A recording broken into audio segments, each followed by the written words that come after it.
My name is Father Killian Perry. Before my presentation on spirituality and recovery, I ask the audience to participate in this activity. Please draw a picture of your favorite toy while you were a child. Write your nickname. Write the name of your best friend and one word for describing that person. Draw a picture of your favorite activity.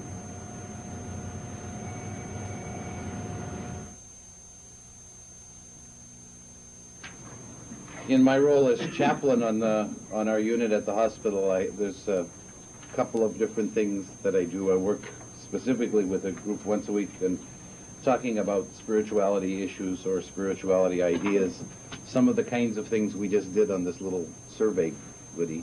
And we're going to come back and look at some of those things in a moment.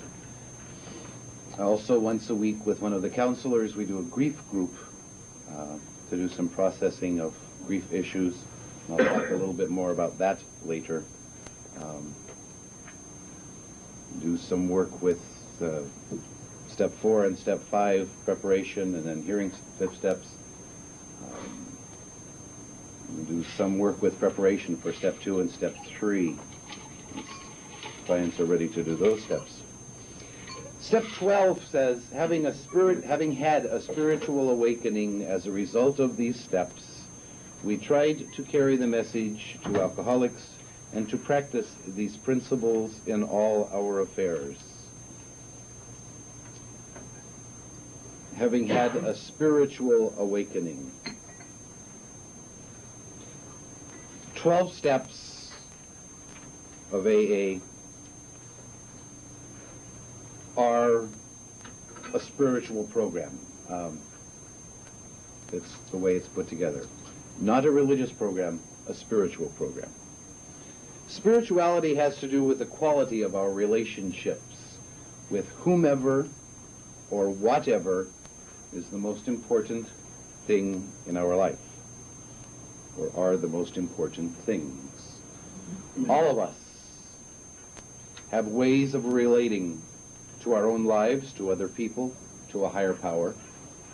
Sometimes they're positive kinds of ways that are healthy and fulfilling and life-giving. Sometimes they're negative ways that are self-defeating and destructive. The question is not whether all of us are spiritual, but in what direction are we moving spiritually?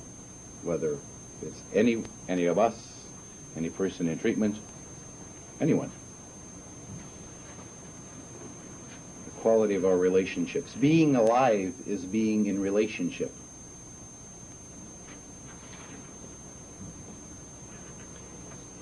One of the things that I learned real fast on the unit is that it's not the role of the chaplain to do the spirituality for the unit. Since spirituality is a part of what 12 steps are, we learn, all of us work together in terms of doing spirituality. Early on, I came onto the unit one day and was getting ready to do spirituality group, and I was going to talk about the Serenity Prayer and get some discussion going about the Serenity Prayer, which was real fine, except one of the counselors was doing a discussion of the Serenity Prayer right before I was supposed to come in, so we went to Plan B real quick, and learned what was going on. Noticing our spirituality, noticing our relationships, being in relationship, noticing those kinds of things is what we do in terms of a spirituality group. There's a story that Leo Booth tells about these 2 little fish that were in the ocean, and they were hiding behind a rock, and they're just kind of peeking out now and again, and this big classy looking fish comes by, bright colors and the whole bit. It's in the tropics, but it's pretty colored fish. People were snorkeling and watching. Anyway, this big guy comes along, and these little ones kind of look up, and they're kind of jealous, because this guy is going off somewhere, and they yell at him and ask him where he's going. And he says he's going out into the ocean. And so they asked, where is the ocean? They were in the midst of the ocean. They were right in the water and didn't notice it. We're right in our spirituality sometimes and don't notice it. We're right in relationship sometimes and don't notice it. Sometimes in the process of addiction, people have kind of locked out everything, including their own identity, their relationship with themselves, their own awareness, all of that sort of thing, and don't notice the fact that they're right in the midst of being alive, not just existing, but being alive.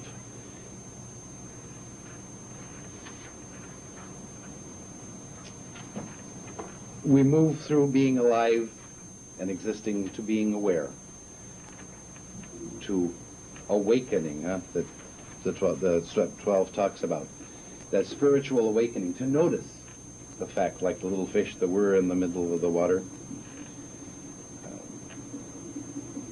And that comes from reflecting, that comes from slowing down, that comes from thinking about what's going on, that comes about from noticing. Noticing the quality of our relationships with ourselves, other people, our higher power, and the world.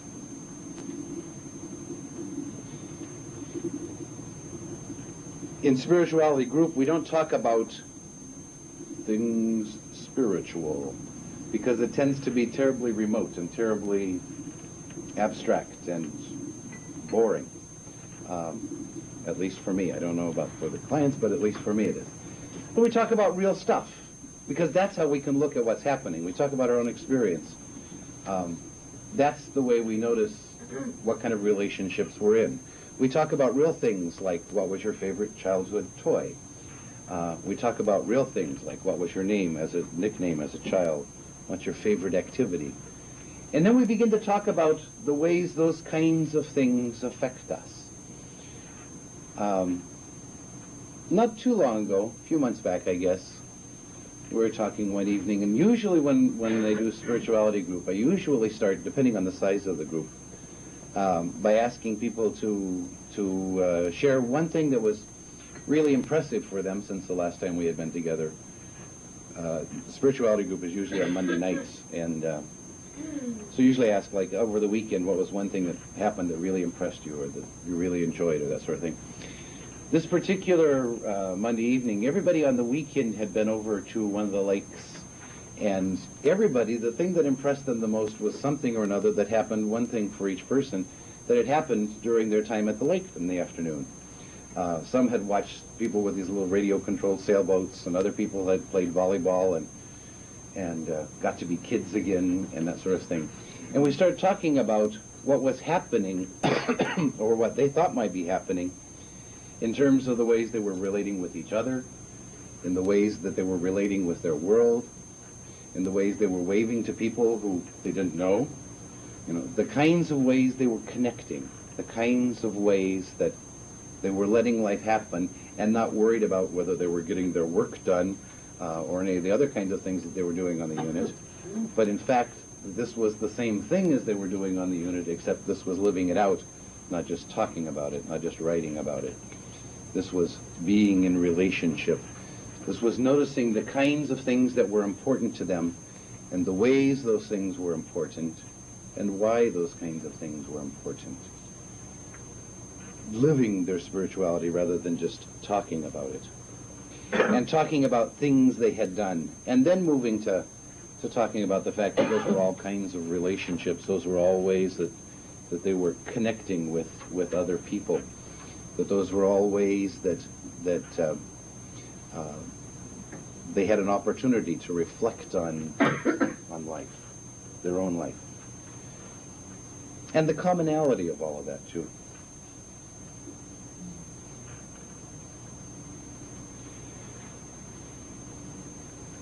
In your little list of goodies with the questions that I asked you and that sort of thing, it's always interesting to notice which kinds of questions each of us has more difficulty or less difficulty with. Even more fun for me because I get to ask the question rather than have to do it, is to kind of watch people's reactions when I ask you to draw something rather than to write something. Oftentimes we tend to get stuck with words. And there's lots of defenses and all that sort of thing with words. And there's nothing with pictures, except for a person who uses pictures all the time. Most people don't. Most people tend to make some connections with words, and so there's all sorts of defenses that can be built up. With pictures, it's gone. I know for me it's true. Every time somebody tells me to draw a picture rather than to write something, I get terribly frustrated and draw these little stick people, and they look really weird. A lot of times, one of the write 3 words that finish the sentence, my friends think that I am. A lot of times that, that doesn't say so much what other people think, it says what I think.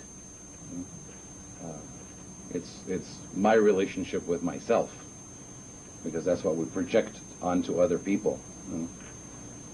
Unless somebody reads minds in the group, and I apologize to you. But for the rest of us who don't read minds, we have to kind of go with what we're thinking about ourselves, and we tend to spell out those kinds of things.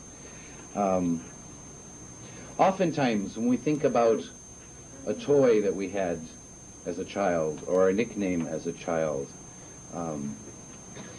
we tend to get back before we had built up a lot of defense mechanisms in our own lives and that sort of stuff. And what are things that were important? In terms of treatment, oftentimes I encourage the clients to look at some of those ideas. What was that? How is that different from what you're doing now? How is that different from the way you're living now? What are the ways that you can recapture some of that gift that was there, some of that fun that was there, some of that not worrying all the time about drinking or using or getting high or getting arrested or spending time in jail or anything else.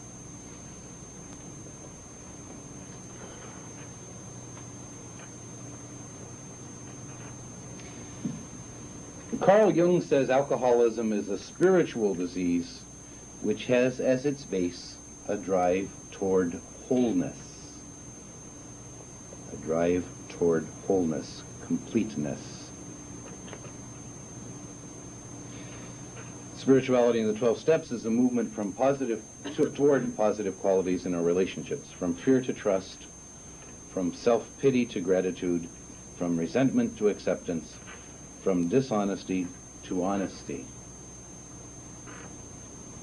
in a movement toward wholeness. There's a story about the guy who was walking along the edge of a cliff and fell over the side, and he's going down. It's kind of like the Grand Canyon. He's going a long way down, or Saturday morning cartoons, and he grabs a branch that's sticking out, right? And he's holding onto the branch for dear life, and decides that that might be an appropriate time for prayer. And so he screams, God, God, can you hear me? Is there anyone there? And this voice comes back and says, yes. And he says, help me. And the voice says, let go of the branch. And the man yells, is there anybody else there?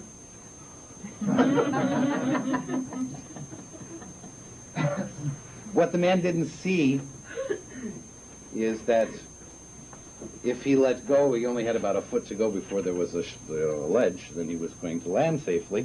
But it meant that he had to look a different direction, and he was looking up and concentrating on holding on.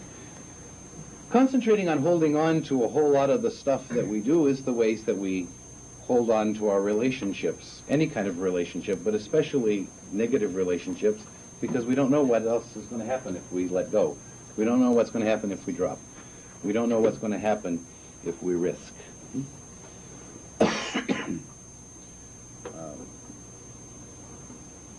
We tend to look for our own answers instead of answers from others. recovering is moving from fear of letting go, to trusting that maybe that other voice has something to say. From self-pity, I'm stuck here hanging on to this thing and losing my grip, to gratitude, being thankful that maybe there is a ledge underneath me. From resentment, is there anybody else up there? To acceptance, maybe they know what they're talking about. From dishonesty to honesty.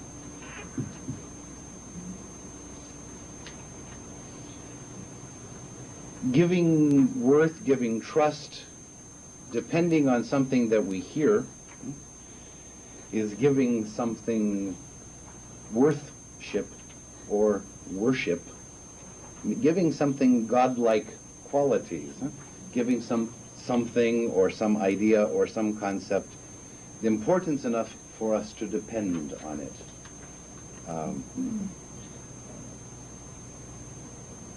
Giving us enthusiasm to depend on something that we know is going to work with us, for us. Enthusiasm is also an interesting word because it comes from Greek. You can throw this out at parties and people will be really impressed. Enthusiasm means, it comes from two words meaning in God.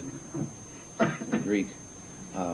When we're enthusiastic, we're giving it godlike qualities. We're really excited about something. We're relying on something. We're depending on something. We're trusting something. We're accepting something. We're giving it the possibility for helping us to move toward more positive kinds of relationships.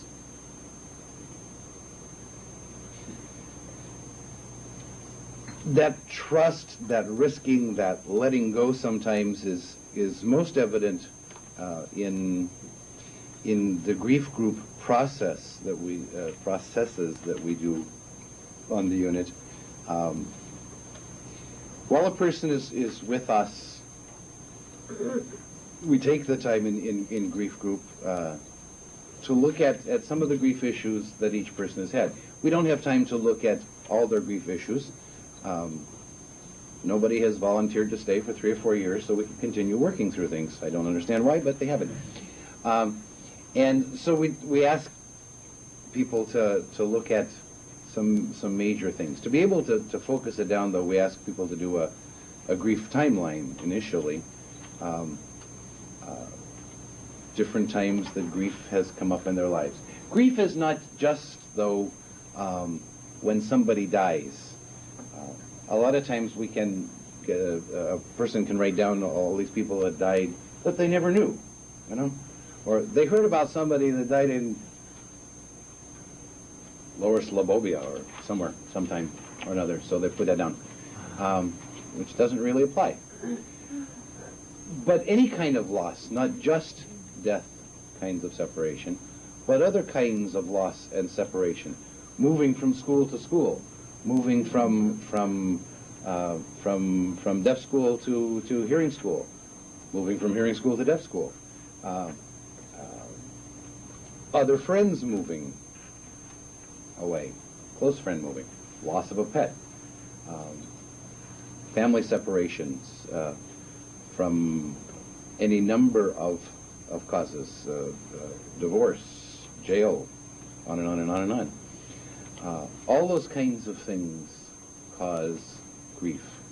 Hearing loss, especially in hearing family, but not exclusively. Other physical problems.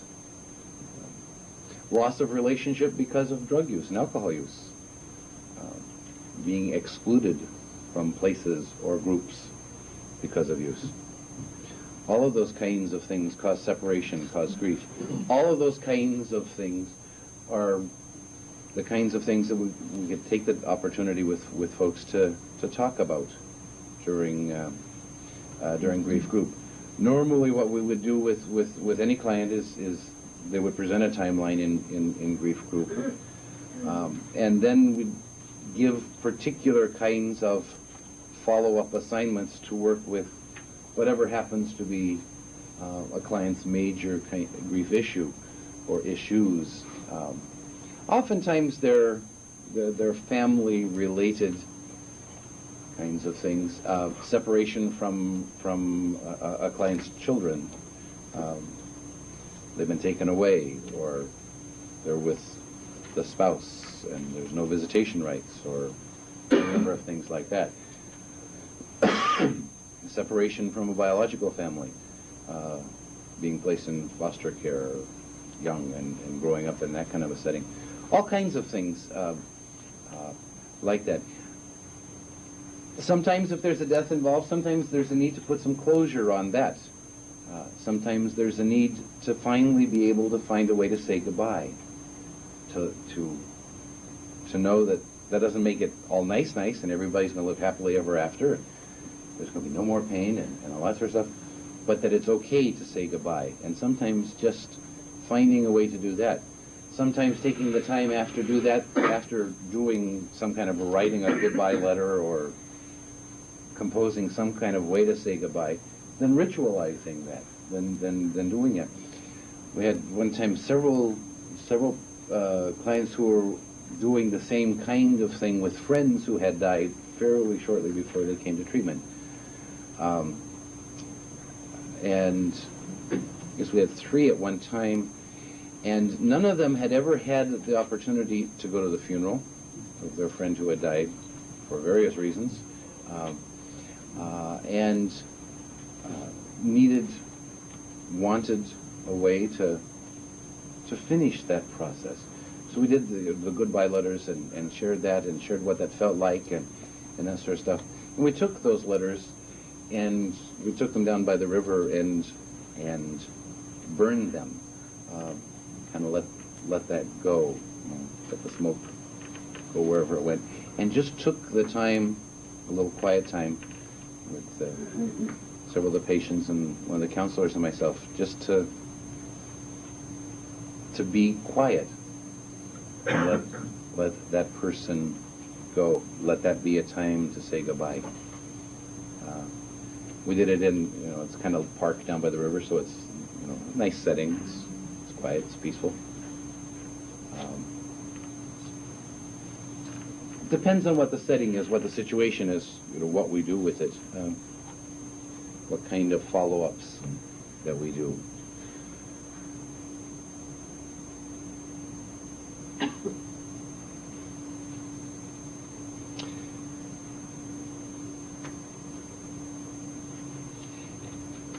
In step 1, person is learning about their own powerlessness, finding an opportunity or a way or a time to admit that they're powerless over alcohol and drugs, and their lives have become unmanageable.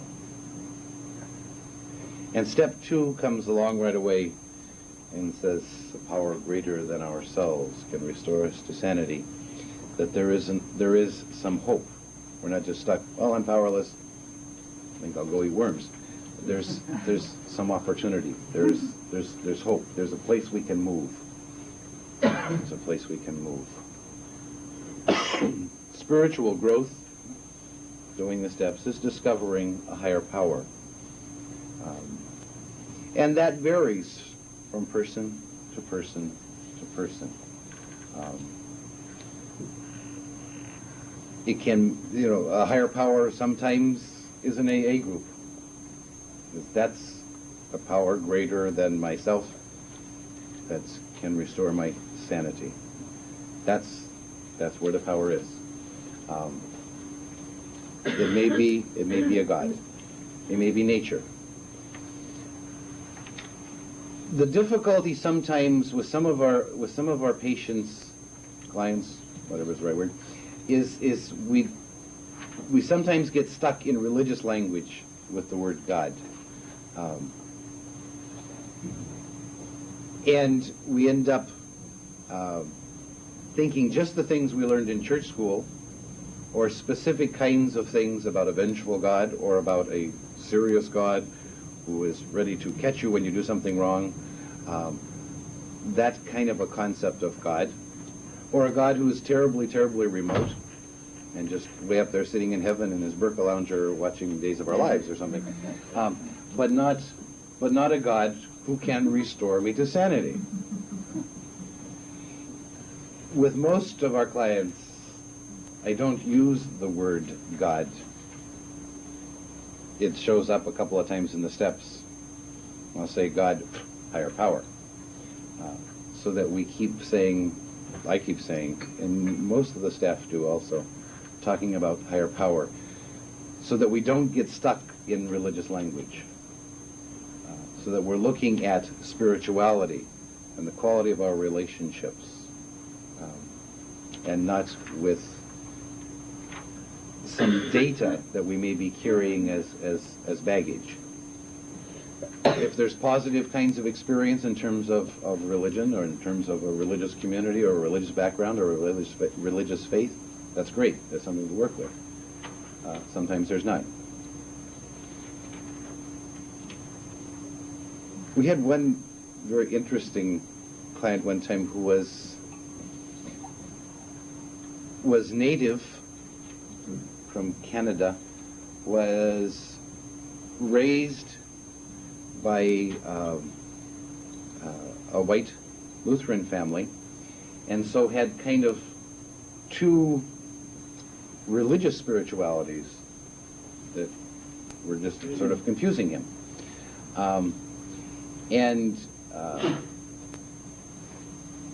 Sometime during the process of treatment, he was doing some work with Step 3 and doing some pictures, and he wrote the word native, because that was something that was very important for him at the time, and was doing some things. But the T in native he made into a cross and made it taller. And you talked about how he wanted to try to incorporate those two parts of his experience, two parts of his life, and was looking at doing something with developing both of those parts of his background. Sometime with some of the native clients, there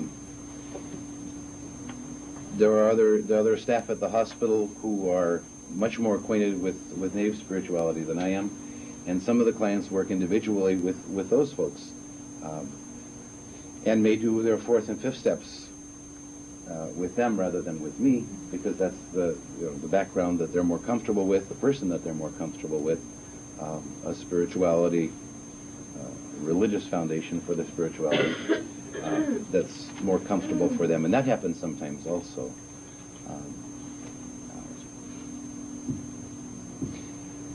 We have had from time to time opportunities for some of the native clients as well as some of the non-native clients to experience Sweat Lodge.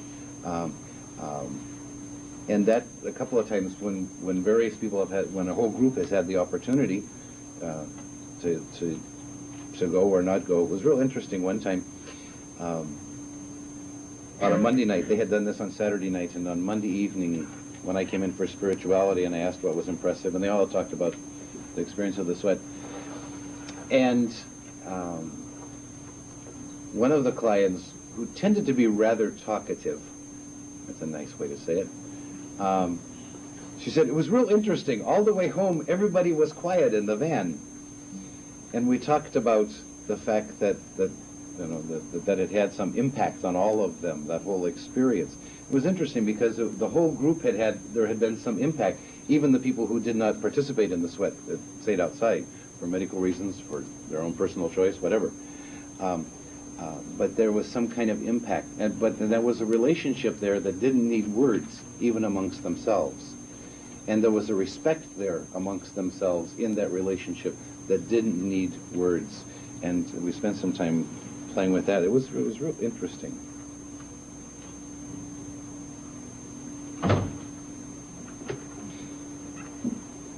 As we come to believe that a power greater than ourselves can restore us to sanity, we begin to notice our own sense of accomplishment. We begin to develop a bit more confidence, a bit more hope. As we experience more confidence inside ourselves, we begin to trust other people a little bit more. And the quality of that relationship can become a bit more positive. We become willing to relate in more honest, open ways. And as we relate in a more real manner with other people, we begin more and more to experience, perceive, and reflect upon all that's happening around us. Instead of a spiritual dis-ease as the base drive toward wholeness, we begin to use a positive spirituality as a base drive toward wholeness. Like connectedness and relationship becomes more obvious each day in the things that we do. And the alienation, the separation, those kinds of things gradually begin to break down.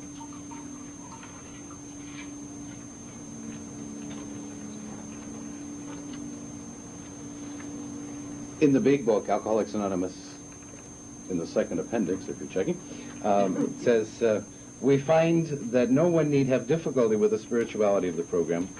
Willingness, honesty, and open-mindedness are essentials for recovery. And these are not, these are indispensable.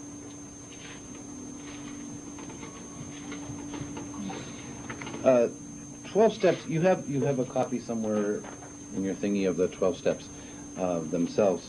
And to just kind of talk through some of the qualities,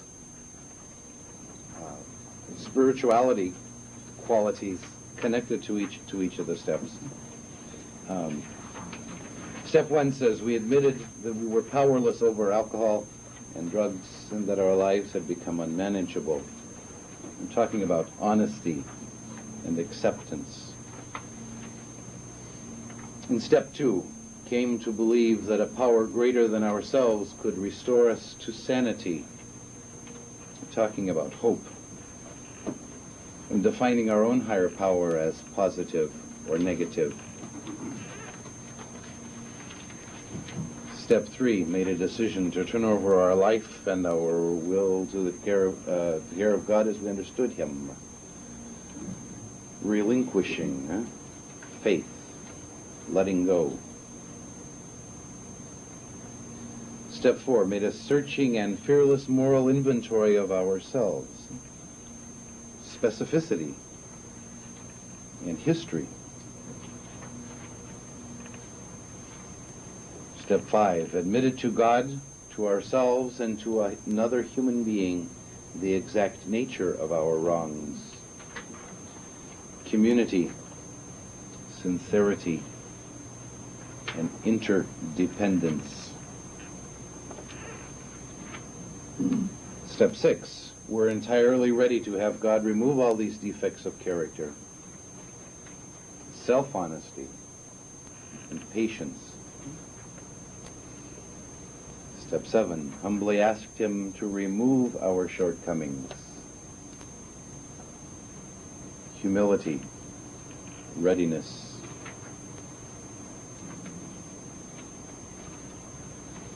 Step 8, made a list of all persons we had harmed and became willing to make amends to them all. Honesty in relationships. Step 9, made direct amends to such people whenever possible, except when to do so would injure them or others. Reconciliation. Step 10, continue to take personal inventory, and when we were wrong, promptly admitted it. Perseverance. Process. Step 11, sought through prayer and meditation to improve our conscious contact with God as we understood Him, praying only for knowledge of His will for us and the power to carry that out. Connectedness with a higher power. Reflection. And step 12, having had a spiritual awakening as a result of these steps, We try to carry this message to alcoholics and to practice these principles in all our affairs. Charity, community, responsibility to others,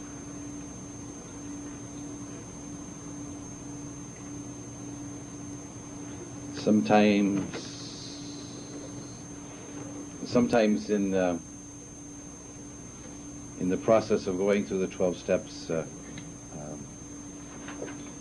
I tend to giggle a little bit because of the God as we understood Him, and to do His will, and those kinds of things. You can substitute her, it, whatever, you know.